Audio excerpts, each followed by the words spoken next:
ये cat 2017 slot one का question है। ऐसा क्वेश्चन सेम मिलता जुलता एसएससी और बैंकिंग दोनों एग्जाम्स में आया हुआ है।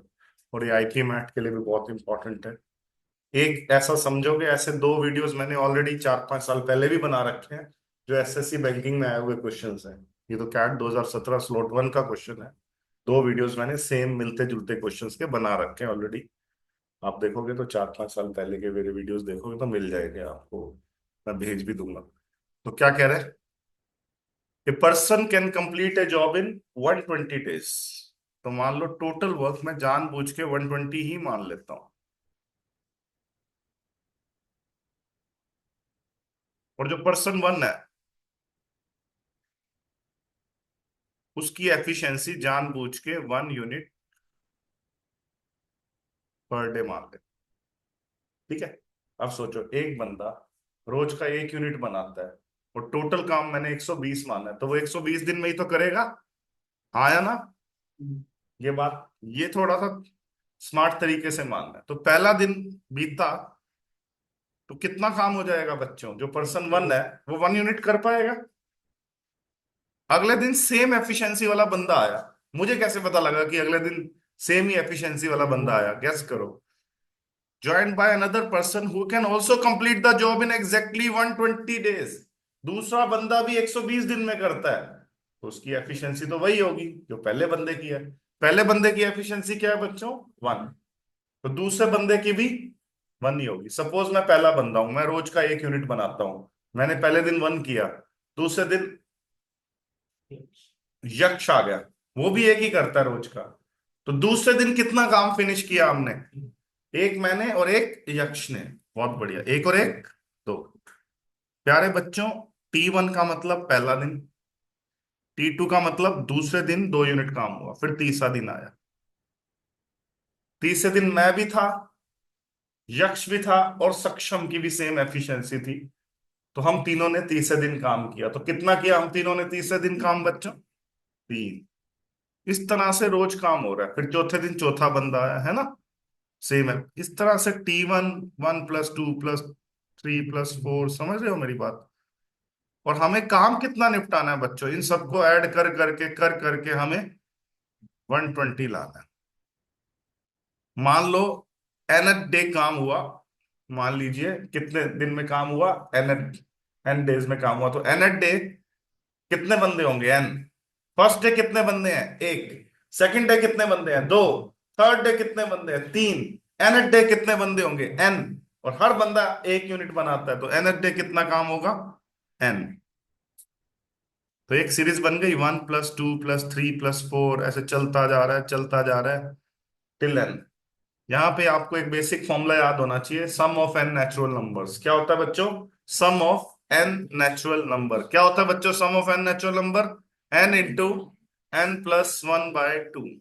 तो एन इंटू n+1/2। ठीक है। कोई दिक्कत? अब यहाँ पे ना बच्चों, दो तरह के बंदे होंगे जो इसको पूरा सॉल्व करेंगे। जो इसको क्या करेंगे बच्चों? और एक यहाँ पे थोड़ा सा हिट एंड ट्रायल, क्योंकि इस क्वेश्चन में ना ऑप्शंस नहीं है। कैट, आईपी मैट और कई ऐसे एग्जाम्स होते हैं जिनमें कुछ क्वेश्चन, सारे तो नहीं, ऑप्शन के बिना आते हैं। TITA उन्हें बोलते हैं। ठीक है। सिर्फ आंसर को टाइप करके लिखना होता है। तो ऑप्शंस भी नहीं है तो मैं ऑप्शंस लगा के देख लेता हूँ। यहाँ पे थोड़ा सा हिट एंड ट्रायल भी कर सकते हो। किस वैल्यू को उससे अगली वैल्यू से मल्टीप्लाई करे और 2 से डिवाइड करे तो 120 आ जाएगा। थोड़ा सा हिट एंड ट्रायल करो, तो पूरा क्वाड्रेटिक बनाना पड़ेगा। तो अगर मैं ध्यान से सोचूं तो ये 16 पे बात बन जाएगी। देखो, 16, अगर n की वैल्यू 16 लेता हूं या 15 लेता हूं, 15, क्या बात है, 15 × n+1, 16।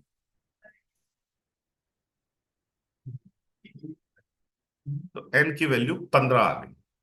How many days are required? तो n डे मतलब 15वें दिन में जाके काम खत्म होगा। समझ रहे हो मेरी बात? और 15वें दिन 15 बंदों ने काम किया होगा उस दिन। और काम क्या हो गया बच्चों?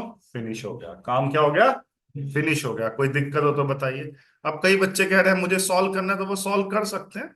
एन इंटू, अगर वो हिट एंड ट्रायल नहीं कर पाते, लेकिन अगर आप कॉम्पिटिटिव एग्जाम की तैयारी कर रहे हैं तो थोड़ा कैलकुलेशन स्ट्रांग रखना पड़ेगा, नहीं तो ऐसे ऐसे क्वेश्चन में क्या करोगे, आप 10th क्लास में पहुंच जाओगे।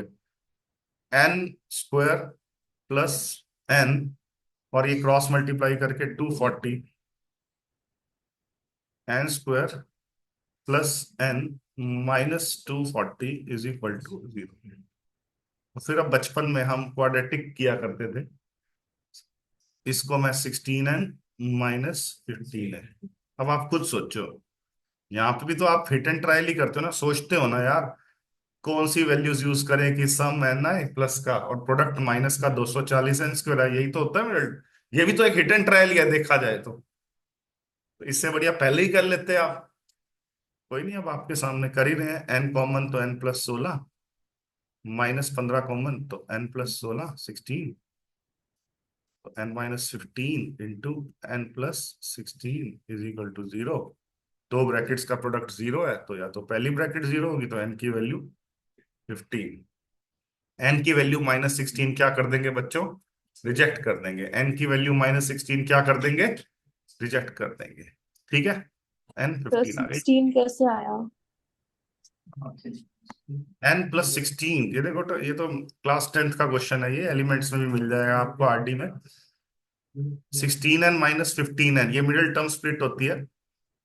ठीक है, तो n कॉमन तो n+16, -15 कॉमन तो n+16, n-15 0 तो n की वैल्यू 15, और n+16 0 तो n की वैल्यू -16 रिजेक्ट करेंगे, क्योंकि नंबर ऑफ डेज कभी नेगेटिव नहीं हो सकता। ठीक है, ओके। लेकिन मैं फिर से आपको कह रहा हूं, जब आप इस स्टेप पे पहुंचे, अगर तो ऑप्शंस अवेलेबल है तो आप ऑप्शन में पुट करके किस, नहीं भी है तो भी आप हिट एंड ट्रायल करके इजिली बता सकते थे कि n15 लेने से ही हमारा काम हो जाएगा, नहीं तो पूरा आपको क्वाड्रेटिक बना के सॉल्व करना पड़ेगा। ठीक है जी।